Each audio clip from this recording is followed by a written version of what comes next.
So hello guys, welcome back to the new video of Tech Yoker. In this video, I will guide you with how I can use split screen on Samsung phone.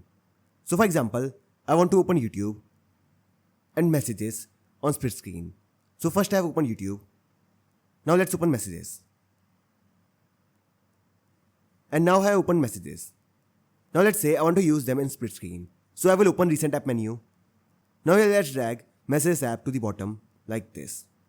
Now this will open messages app at the bottom. Now at the top I want YouTube.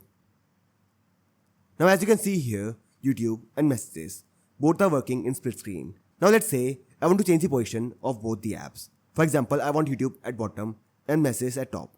So I will tap on these three dots. Now on this icon. And as you can see here, the position has now changed. To make any app full screen, follow this step. For example, I want YouTube on the full screen. So I will drag it like this. And as you can see here, the split screen has turned off. So this I can use split screen on Samsung phone. So I hope you find this video useful. And if you do, then don't forget to like this video and subscribe channel.